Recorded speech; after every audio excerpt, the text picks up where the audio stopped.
अस्सलाम वालेकुम दोस्तों, परवेज इलाही की 3 ऑडियोज मंजर आम पर आई हैं और इन तीनों ऑडियोज के बाद सुप्रीम कोर्ट ऑफ पाकिस्तान में तूफान आ गया है। एक हाजिर जज की ये ऑडियोज है जो कि परवेज इलाही से मुतल्लिक है। परवेज इलाही उनसे बात कर रहे हैं, उनसे मुतल्लिक बात कर रहे हैं और उनके जो अदालत है, उनका जो बेंच है, उसमें अपने जो मोहम्मद खान भट्टी है जो कि अब हिरासत में आ चुका है और वो तोते की तरह बोलना उसने शुरू कर दिया है, उसके केस को लगवाना चाह रहे हैं। राना सनाउल्लाह ने एक प्रेस कॉन्फ्रेंस की और उस प्रेस कॉन्फ्रेंस में उन्होंने वो 3 ऑडियोज पेश की। उन तीनों ऑडियोज को आप सुने तो आपको पता लगता है, आपके होश उड़ जाते हैं कि किस तरह सुप्रीम कोर्ट ऑफ पाकिस्तान में जो इंसाफ है वो किया जाता है, किस तरह 3 जजेस ने अब अदालत लगा ली है और वो इमरान खान को किसी तरह भी बचाना चाहते हैं। इस हवाले से अहम इंकशाफात मंजर आम पर आ रहे हैं और अब जो ये 3 ऑडियोज मंजर आम पर आई है दोस्तों, पूरा पाकिस्तान इसको देख के हैरान और परेशान है। पहली जो ऑडियो है वो परवेज इलाही की एक जोजा साहब के साथ है जो कि साबिक प्रेसिडेंट रहे लाहौर बार के। वो जोजा साहब से कह रहे हैं कि जो मोहम्मद खान भट्टी का केस है, वो जो भट्टी का केस है वो जस्टिस मज़ाहिर नकवी की अदालत में लगवाना है। जोजा कह रहा है कि मज़ाहिर नकवी जो है वो इस्लामाबाद अभी पहुंचा नहीं है और मैं कोशिश करूंगा कि इस केस को उनकी अदालत में लगवा दिया जाए। दिलचस्प बात यह है दोस्तों, ये जो मोहम्मद खान भट्टी है 30 साल से ये परवेज इलाही के साथ रहा है और इसके बारे में कहा जाता है कि परवेज इलाही के बारे में मोनस इलाही शायद इतना ना जानता हो जितना मोहम्मद खान भट्टी जानता है। मोहम्मद खान भट्टी पिछले 30 सालों से जो परवेज इलाही है उसके लिए जितने भी काले और सफेद काम है वो करता रहा है। जब परवेज इलाही स्पीकर पंजाब असेंबली थे तो उनको बाकायदा पंजाब असेंबली में तैनात करवाया गया मोहम्मद खान भट्टी को। उसके बाद जब वजीर आला पंजाब बन गए, इमरान खान ने परवेज इलाही को वजीर आला पंजाब बनवा दिया तहरीक इंसाफ के वोटों से, तो मोहम्मद खान भट्टी को प्रिंसिपल सेक्रेटरी लगा दिया गया। मोहम्मद खान भट्टी जो परवेज इलाही के माली मामलात है उसको बहुत अच्छे तरीके से जानता है और अब जराए दावा करते हैं कि मोहम्मद खान भट्टी हसास इदारों की तहवील में आ चुका है, इसीलिए परवेज इलाही इतना परेशान है। जो मोहम्मद खान भट्टी है उसको सिंध के इलाके मटियारी से हिरासत में लिया गया था। कहा यह जाता है कि मोहम्मद खान भट्टी ने सिंध में अदालतों के साथ साजबाज करके वहां पर अपनी जमानत का बंदोबस्त किया था, लेकिन जब हसास इदारों को यह मालूम हुआ कि मोहम्मद खान भट्टी अदालत से जाके रिलीफ ले सकता है तो उसे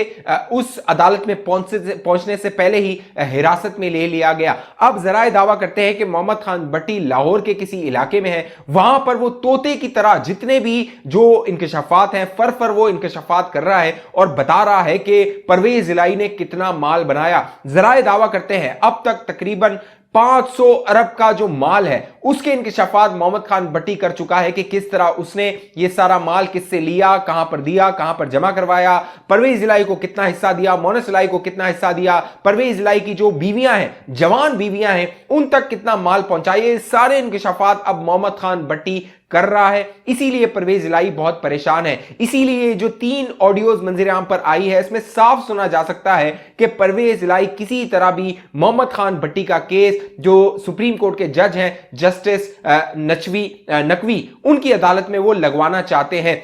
अब दोस्तों दिलचस्प बात यह है और हैरान कर देने वाली बात यह है कि पहली ऑडियो में परवेज इलाही बात कर रहा है जोजा से जो जस्टिस नकवी हैं उनकी अदालत में बेंच में ये केस लगवाने की कोशिश कर रहा है। दूसरी जो ऑडियो लीक हुई है वो सुप्रीम कोर्ट बार एसोसिएशन के जो सदर हैं आबिद जुबैरी, उनसे वो गुफ्तगू कर रहा है परवेज इलाही और उस गुफ्तगू में दिलचस्प बात यह है दोस्तों, एक तो मोहम्मद खान भट्टी के केस के हवाले से जिक्र हो रहा है, परवेज इलाही को जो है वो बहुत परेशानी है कि मोहम्मद खान भट्टी का केस किसी तरह नकवी की अदालत में लग जाए, जस्टिस नकवी की, और साथ साथ जो आबिद जुबैरी है वो सीसीपीओ, साबिक सीसीपीओ जो लाहौर थे मोहम्मद डोगर साहब, उनके केस के हवाले से फिक्रमंद है। और जो जुबैरी है वो परवेज इलाही को बता रहा है कि जो अदालत में केस लगा हुआ है 14 तारीख के लिए, 14 फरवरी के लिए, और उस बेंच में जो जस्टिस नकवी है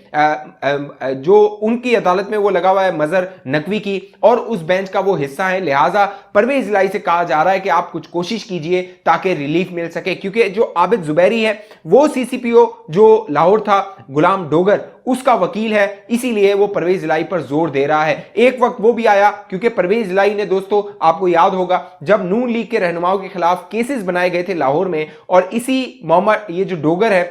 इसने ये केसेस बनाए थे, तो बाकायदा परवेज इलाही ने इसको बुलाकर शाबाश दी थी। और जब विफाक ने इसको बरतरफ किया था, इसके ओहदे से हटाया था, तो परवेज इलाही ने इसको इसका ओहदा छोड़ने से मना कर दिया था। और फिर ये सारा मामला जब केयरटेकर हुकूमत आई, मोहसिन नकवी साहब वजीर आला बने, तो जब इलेक्शन कमीशन ऑफ पाकिस्तान के जरिए इनको हटाया गया उस अपने ओहदे से, तो फिर ये सुप्रीम कोर्ट मामला चला गया और अब ये सुप्रीम कोर्ट में इसकी समाअत हो रही है। तीसरी जो ऑडियो है वो तहलका खेज है मेरे दोस्तों। तीसरी ऑडियो में बाकायदा परवेज इलाही खुद उस जज से जो मज़ाहिर नकवी साहब हैं उनसे बात कर रहे हैं मुबैना तौर पे, और उनसे कह रहे हैं कि मैं आपसे मिलने आना चाहता हूं। उस गुफ्तगू को आप सुने तो आपको अंदाजा होगा कि ये दोनों यानी मोहसिन जो ये परवेज इलाही साहब हैं और मज़ाहिर नकवी साहब हैं वो गहरे दोस्त लगते हैं, कि गहरे मरासिब लगते हैं। और परवेज इलाही उसमें कह रहे हैं कि मोहम्मद खान भट्टी का जो मामला है वो आपके पास आ गया है। जो मज़ाहिर नकवी साहब हैं वो कह रहे हैं जी जी आ गया है। फिर परवेज इलाही उनसे जिद लगा रहे हैं कि मैं आपसे मिलना चाहता हूं, आपके पास आना चाहता हूं।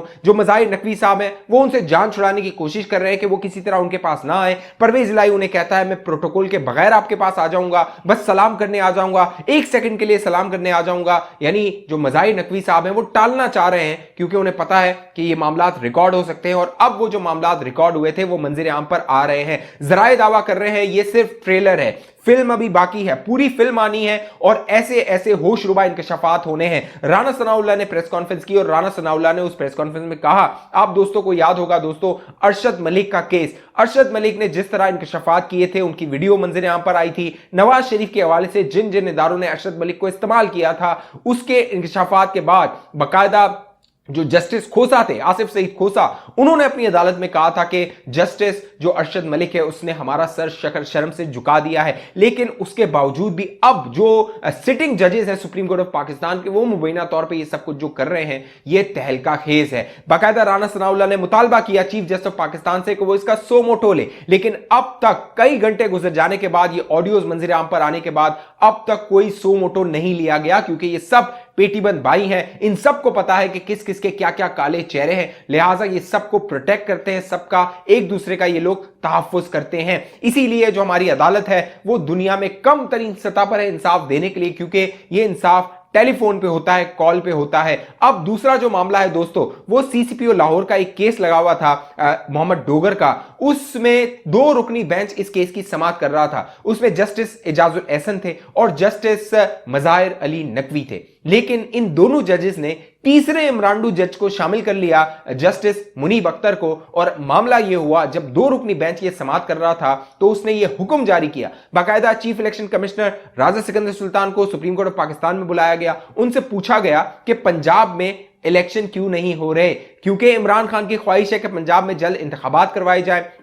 तो चीफ इलेक्शन कमिश्नर ने कहा कि आईन और कानून के तहत जो इलेक्शन कमीशन है उसको इख्तियार नहीं है कि वो इलेक्शन की तारीख दे, लिहाजा जो इलेक्शन कमिश्नर है, इलेक्शन कमीशन है, वो तैयार है इलेक्शन करवाने के लिए, लेकिन वो इलेक्शन की तारीख नहीं दे सकता। फिर गुलाम मोहम्मद डोगर जो था उसका मामला सामने आया और पूछा गया चीफ इलेक्शन कमिश्नर से कि भैया इसको क्यों आपने हटा दिया, आपके पास तो इख्तियार ही नहीं था। और अब खबर यह है कि 3 रुकनी बेंच ने समाअत करते हुए उन्हें अपने ओहदे पर बहाल कर दिया है गुलाम डोगर को। साथ साथ दिलचस्प बात यह है दोस्तों, इस बेंच ने जो ये मामले की समाअत कर रहा था उसने चीफ जस्टिस ऑफ पाकिस्तान को एक खत लिख दिया है, दरख्वास्त लिख दी है और कहा यह गया है कि पंजाब में इंतखाबात के हवाले से एक सो मोटो नोटिस लिया जाए, क्योंकि पंजाब में इमरान खान की ख्वाहिश है कि जल्द से जल्द 90 दिनों में इंतखाबात होने हैं, लिहाजा उन 90 दिनों में इंतखाब करवाया जाए। इस समाअत के दौरान साफ तासुर मिल रहा था कि ये जो जजेस हैं वो पूरी तरीके से इमरान खान को फायदा पहुंचाना चाहते हैं, सियासी फायदा पहुंचाना चाहते हैं और सुप्रीम कोर्ट ऑफ पाकिस्तान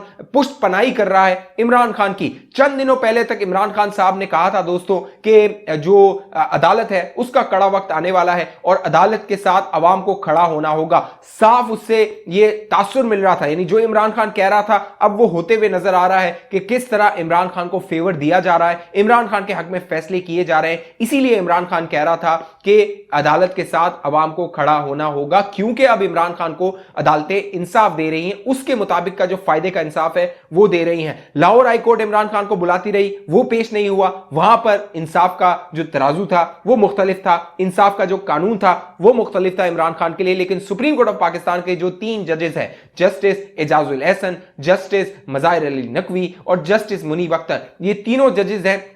अब लगता है कि वो इमरान खान को रिलीफ देकर ही रहेंगे। अब उन्होंने ठान ली है। अब देखना है जो मौजूदा हुकूमत है, क्योंकि राना सनाउल्लाह ये ऐलान कर रहा है, ये इंडिया दे रहा है कि जो परवेज इलाही है, अगर ये फॉरेंसिक ठीक होता है, एक जज इसमें मुलव्विस होता है परवेज इलाही के साथ साजबाज करने में, तो परवेज इलाही को हिरासत में लिया जा सकता है। अब देखना है कि जो विफाकी हुकूमत है वो परवेज इलाही को कब गिरफ्तार करती है, क्योंकि आसार ये बता रहे हैं कि इमरान खान की गिरफ्तारी से पहले परवेज इलाही हिरासत में जा सकते हैं, परवेज इलाही गिरफ्तार हो सकते हैं। साथ साथ अगर supreme court of Pakistan, chief justice of Pakistan justice उमरता Bandial इसका नोटिस नहीं लेते इन लीक ऑडियोज का, तो इससे साफ जाहिर हो जाएगा कि जो सुप्रीम कोर्ट ऑफ पाकिस्तान के चीफ जस्टिस ऑफ पाकिस्तान है वो प्रोटेक्ट कर रहे हैं अपने एक जज को जिसकी ऑडियो मंजर आम पर आई है, और हुकूमत ने उस पर संगीन सवालात और संगीन इल्जामात लगा दिए हैं। अब देखना है कि ये सारा मामला किस करवट बैठता है, लेकिन जरा ये बता रहे हैं दोस्तों, आने वाले दिनों में मजीद ऑडियोज आएंगी,